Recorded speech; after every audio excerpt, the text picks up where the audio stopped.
It is never going to end.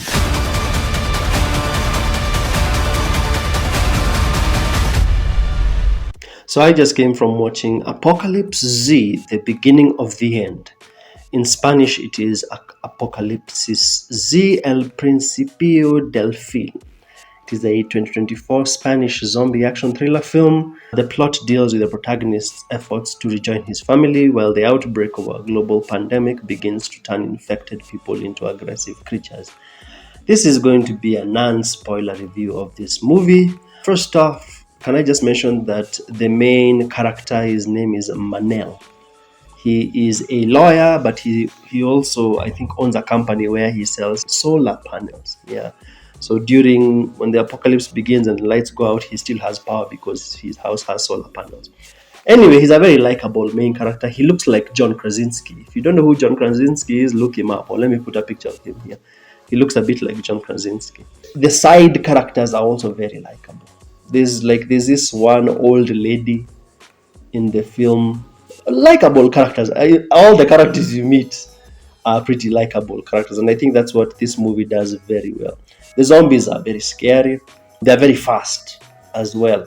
There's a scene where, I think like in the last 30 minutes of the film, there's a scene where the characters are struggling to open a door, and then just one of the zombies, poof! They are very fast. And this is actually my third zombie movie of the year. Yeah, this is the third zombie movie I'm reviewing this year. I don't know if the people making movies are trying to tell us to get ready for a zombie apocalypse. But this is the third movie. I reviewed one from France, I reviewed a zombie movie from the Philippines, and now I'm reviewing a zombie movie from Spain. This movie takes its time to pick up. It is a film that you have to be a bit patient with, especially in like the first, let's say, 40 minutes.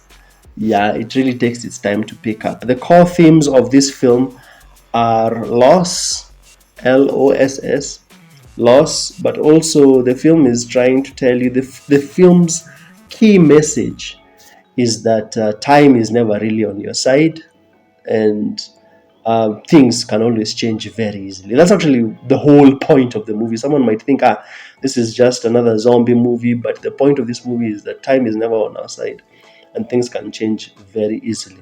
In the first, let's say, 40 minutes, the pace can be a bit off because it feels like the protagonist has no real mission, because he moves and then he stops, then he moves and then he stops. So I like a protagonist who is proactive. Proactive meaning that he's not just waiting for the plot throwing things at him. He also wants to do stuff independently that are his own ideas. So it takes a while for the film to really pick up. I watched this movie in Spanish. I watched the whole thing in Spanish. If you don't like reading subtitles, don't worry. It's easy to follow even if you don't like reading subtitles. It's an easy follow. It's an easy film to follow. The film tries to use some new environments that you have not seen in other zombie films, like having the story take place in a ship, having the main character on a motorbike. Actually, there's a scene where he's being chased and he's on a motorbike. I liked that scene. I wish the scene had been longer. It was such a good scene.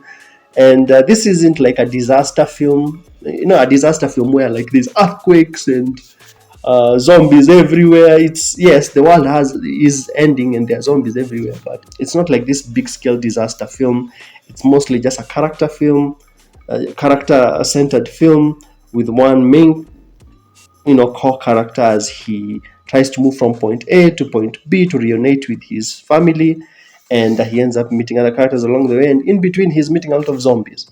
So out of 10, this movie gets a 7 out of 10 for me. I wanted to give it a 6, but the ending was very good.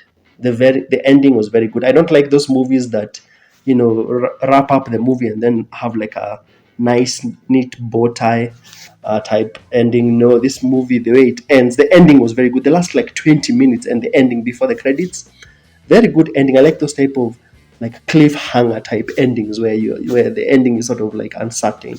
I like that. The movie is at its best when the zombies and the protagonist are interacting. That's when the movie is at its best. The movie moves like main character and zombies interacting, then it cools down a bit to do some character work, then main character and zombies interacting, then it cools down to do some character work. That's the way the movie moves up and down. So out of 10, it gets a 7 out of 10 from me. It's not anything special, it's not anything new you have not seen before, but if you end up liking these characters the way I liked them, you might enjoy the movie, because I really liked the characters. I liked all of them. All the characters. I liked all of them. The main character, and the characters that he meets along the way, because the main character is such a helpful person. He likes helping people. There's this one scene where someone is getting attacked. And instead of just like the main character running away, he decides to help him. He's such a helpful guy. He wants to help everyone. Main character guy, Manel. So I liked him a lot. And also the side characters that he meets, such nice people. Anyway, if you've enjoyed my review, make sure to smash like and subscribe. Third zombie movie I've reviewed this year. I'll leave the other two here if you want to see those reviews for other zombie films from this year. Tell me what you thought of Apocalypse Z. I give it a 7 out of 10. I'll see you in the next one.